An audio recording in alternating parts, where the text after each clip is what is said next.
నెగ్గని మహిళా కోట డీలిమిటేషన్ బిల్లును కలిపి పెట్టడంలో వ్యతిరేకించిన ప్రతిపక్షాలు ఆ బిల్లును నేరుగా పెట్టాలని కోరిన అంగీకరించని అధికార పక్షం లోక్సభలో వీగిపోయిన 131వ రాజ్యాంగ సవరణ బిల్లు ఆమోదానికి 352 ఓట్లు అవసరం కాగా అనుకూలంగా 298, వ్యతిరేకంగా 230 ఓట్లు. డీలిమిటేషన్ యూటీల చట్టాల సవరణ బిల్లులు వెనక్కి రాజ్యాంగ సవరణ బిల్లు వీగిపోవడంతో వాటిని ఓటింగ్కు పెట్టని కేంద్రం. మోదీ హయాంలో లోక్సభలో బిల్లు వీగిపోవడం మొదటిసారి. ఇదే మొదటిసారి. మొత్తానికి ఇప్పటి వరకు బీజేపీ ఏ బిల్లు తీసుకొచ్చినా బీజేపీకి సంబంధించిన అనుబంధ పార్టీలు ఏవైతే ఉన్నాయో మిత్రపక్షాలు ఏవైతున్నాయో ప్రతి బిల్లును కూడా ఆ మిత్రపక్షాలు ఆమోదించుకుంటూనే వచ్చినాయి. 2/3 మెజార్టీతో ప్రతి బిల్లు మోడీ గారు అధికారంలోకి వచ్చినాక ప్రతి బిల్లు ఆమోదం పొందింది, అమల్లోకి వచ్చింది. కానీ మహిళా బిల్లు ఏదైతే డీలిమిటేషన్ బిల్లు ఉన్నదో మొట్టమొదటిసారిగా బీజేపీకి బిగ్ షాక్ అని చెప్పాలి.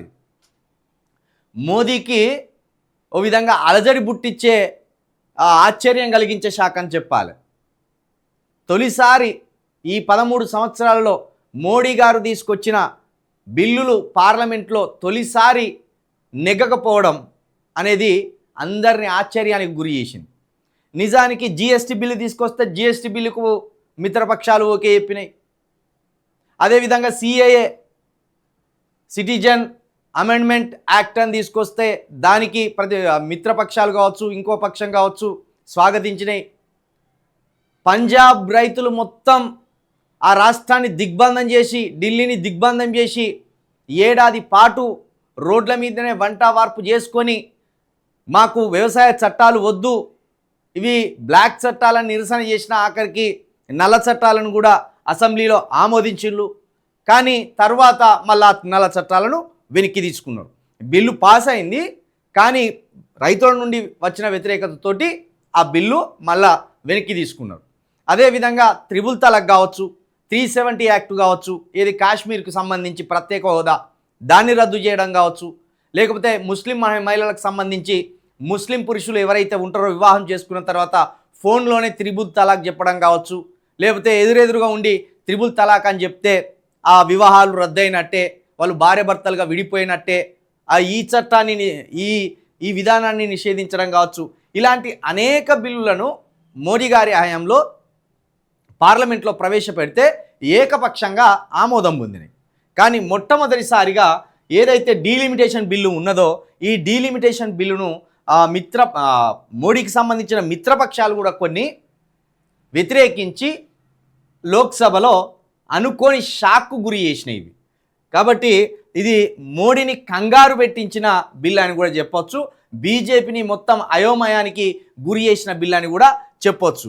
అయితే ఇప్పుడు ఇందులో ప్రధానంగా లోక్సభలో 131వ రాజ్యాంగ సవరణ బిల్లు 2026 పై ఓటింగ్ ఇలా ఆమోదానికి ఓటింగ్లో పాల్గొన్న ఎంపీలు 528, అవసరమైన మెజార్టీ 352, అంటే 3/2 ఉండాలి. 3/2 మెజార్టీ ఉంటే ఆ బిల్లు పాస్ అవుతుంది.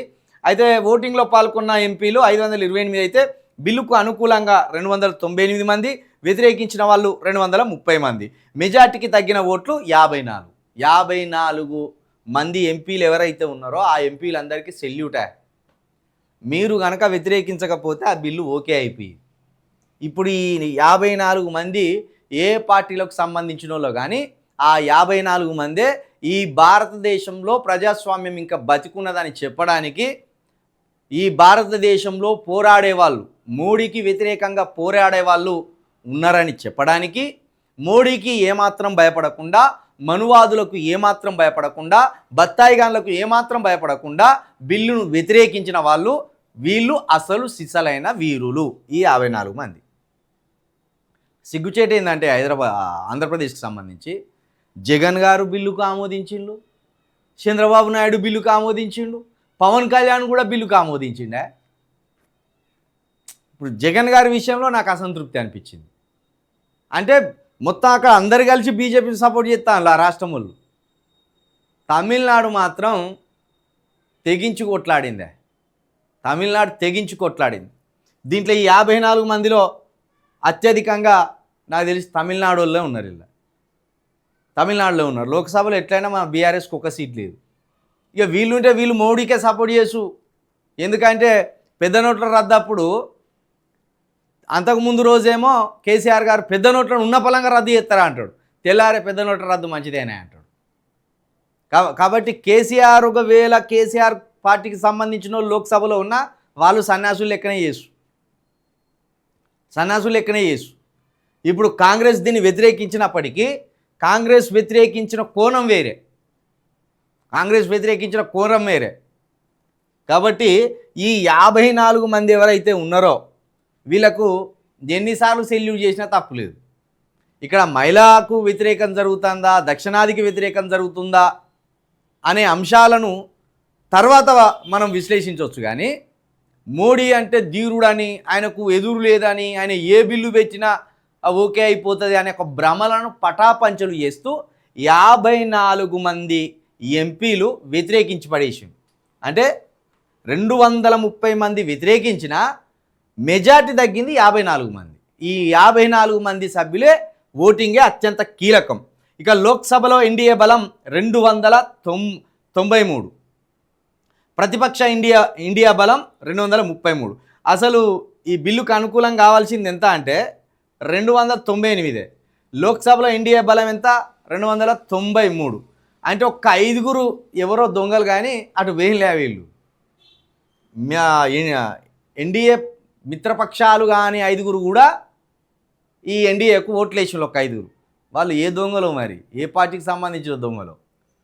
కాబట్టి మొత్తానికైతే ప్రజాస్వామ్యం ఉన్నదని మీరు చెప్పదలుచుకున్న వాళ్ళు నిజంగా అద్భుతమైన పని చేసిండ్రు. ఎందుకంటే అఖిల పక్షాన్ని ఏర్పాటు చేసి బిల్లు మీద కులంకషంగా చర్చించి బిల్లును పార్లమెంట్లో పెట్టండి అని రేవంత్ రెడ్డి లాంటి వాళ్ళు కావచ్చు, లేకపోతే తమిళనాడు సీఎం స్టాలిన్ లాంటి వాళ్ళు కావచ్చు, ఇంకా అనేక మంది ప్రజాస్వామ్యవాదులు కావచ్చు డిమాండ్ చేసింది. అరే అఖిల పక్షం లేదు, ఏ పక్షం లేదు, ఏకపక్షం మొత్తం మేము పార్లమెంట్లో తీసుకొస్తాం, మీరు ఆమోదించాలి. ఇప్పుడు సిగ్గుపోయింది, మంచిగున్నదా? పరువు పోయినట్టు అయింది మోడీ గారు. అమిత్ షా అయితే మాకు 1 గంట టైం ఇవ్వరు మళ్ళీ మారుతాం. ఏంటిది అది? కూరగాయలు కోసి పోపు కేసుడు అనుకుంటున్నావా ఏంది? చాయ్ వడబోసుడు అనుకుంటున్నావా? గంటలు అటు ఇటు చేయడానికి.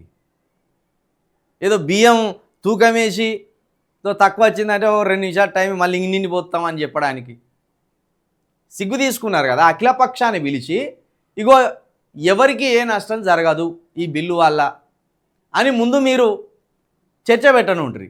అఖిలపక్షంలో చర్చ పెడితే అక్కడ ఉన్న సభ్యులు మీరు చెప్పిన దానికి అనుమతి ఉంటే పార్లమెంట్లో కూడా అనుమతి ఇచ్చేవాళ్ళు.